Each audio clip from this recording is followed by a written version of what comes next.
they got to the Great Falls, they'd be able to go around the Great Falls in just a few days, and it took them a month to carry all their gear and go around the Great Falls.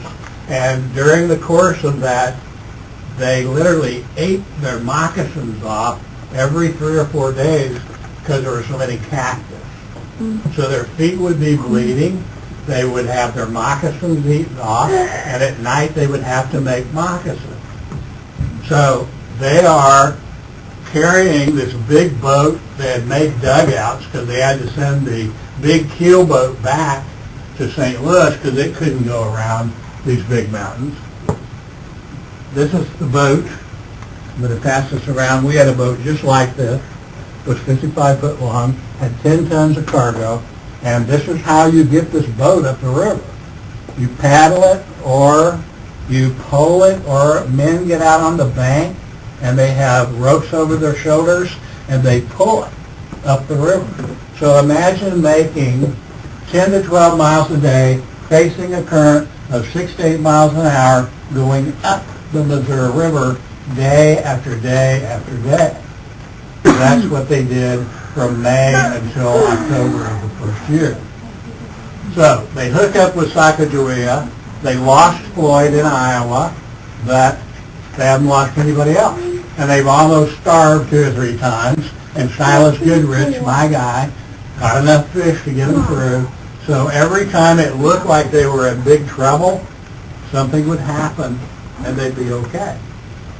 Now, if you can imagine what it would be like in 1804 going from here to Oregon, and you would have hostile Native Americans, and the biggest problem being grizzly bears. Because once they got to the mountains, the grizzlies came after them, and they discovered you could not hardly kill a grizzly bear. You could shoot them, and it would not stop them.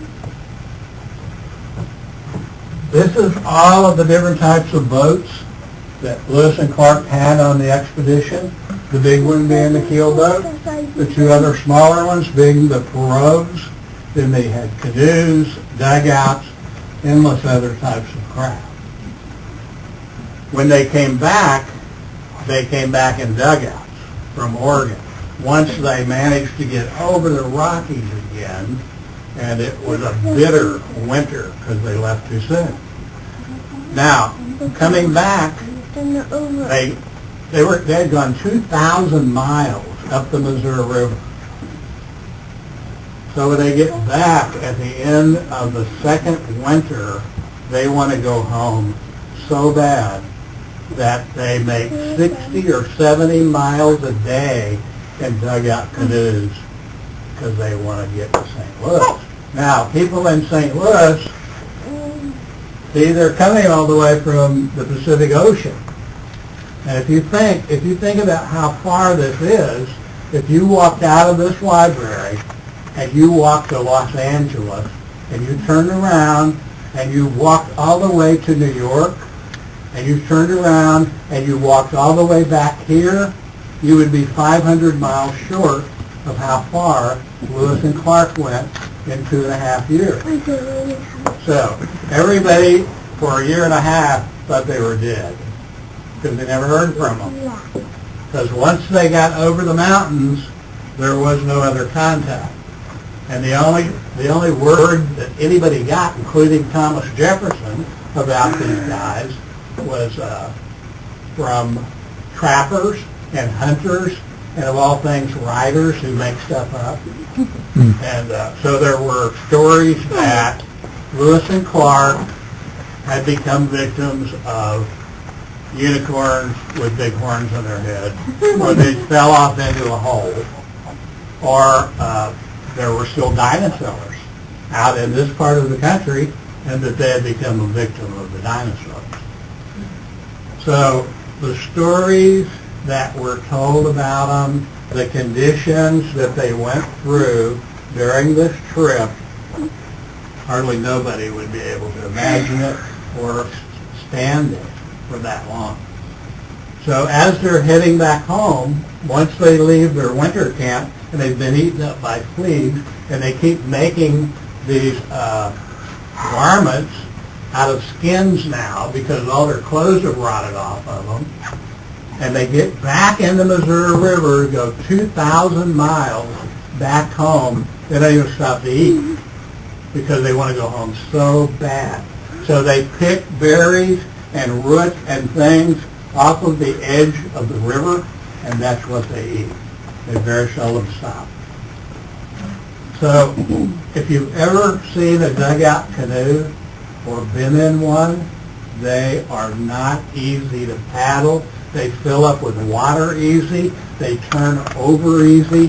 So if you had a dugout going 70 miles in one day, that in itself is an amazing feat. When I was with Lewis and Clark on the expedition during the bicentennial, every day we would get up and Lewis or Clark would read from the journals that Lewis and Clark kept. There were 6 people writing journals. John Ordway, Sergeant John Ordway, wrote every day. Thomas Jefferson told him to write every day, and he did. And he was the most intelligent, and he was the best storyteller, and he was the best writer. So, Ordway wrote, Lewis wrote, Clark wrote, 3 other men wrote, and that's how the whole volume of journals came about. And those journals the originals are in Columbia, Missouri. And in one case, the canoe turned over and the journals dumped out of the canoe into the river, and Sacagawea saved them. If it would not have been for her once again, they wouldn't have had all those journals. So she dived in the river. And her husband, he couldn't swim. This is the guy who they hired to be their guide, and he couldn't even swim. So if you account all the things that she did and still took care of a baby, that is totally amazing. Now, I hooked up with Lewis and Clark at a place called Caw Point Park. Caw Point Park is the spot. Good to see you back. Is the spot where Lewis and Clark and the Corps of Discovery men stayed for the longest period of time of any place in 8,000 miles. And that's 45 minutes from here. It's the most historic spot in the Lewis and Clark expedition. What they discovered at Caw Point Park was more fossils, more animals, the first Native Americans that they saw the first buffalo, they saw the first wolf, they saw all these things which they recorded in the journal 45 minutes from here where the Missouri and Kansas rivers run together. It was called Caw Point, and now it's Caw Point Park. Myself and a group of volunteers cleaned up Caw Point Park. It was a junkyard in 2003 when we started working on it, and we cleaned it up for the bicentennial in 2004. Thank you very much. And this is what it looked like when we started cleaning it up. Junk cars, refrigerators, tires, plastic of all kinds, bulbs, and we cleaned it up in 1 year, ready for the bicentennial in 2004. At the time Lewis and Clark stayed there, another thing they discovered were Carolina parakeets. Carolina parakeets were there by the thousands. They are now extinct and have been for quite some time. And the reason being is that they were so beautiful that a lot of people would shoot them for their feathers and ship the feathers to Europe for half. That was one reason. The other reason they would do that is because there were so many, they would eat any kind of grain that Native Americans or anybody else tried to grow, because there were so many.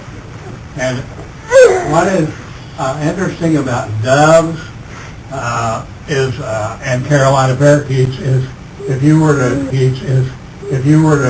injure one of these birds, hundreds of these birds would come in to help that injured bird. Those birds right there.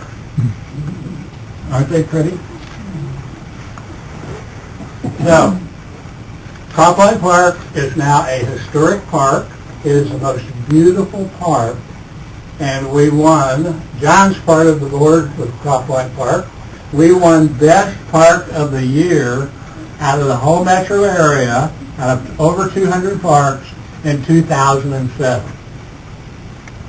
All volunteers did this. We got paid absolutely nothing for doing it, and we still get paid nothing, and it is a gorgeous park. If you ever want to go on an outing, go to Cropline Park if you're going to the Kansas City area.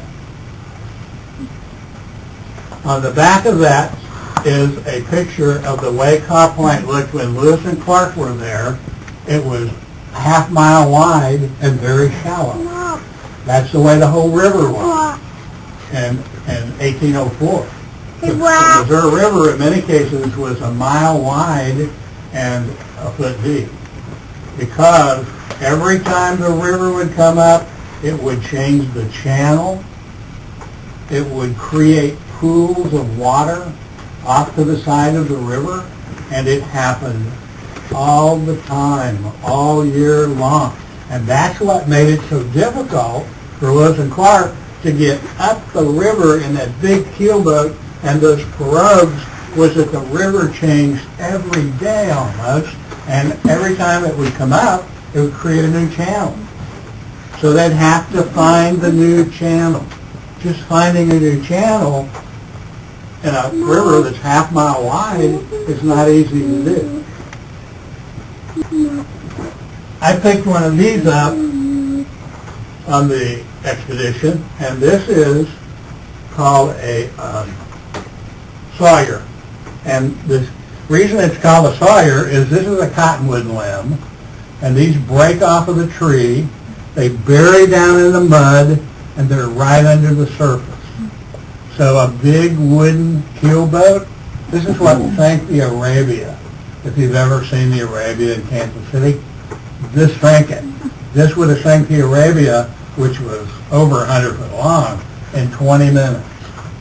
So every day that Clark and Lewis are out there, not only are they putting up with all the hazards and hoping to get enough food, somebody's got to be watching for sawyers.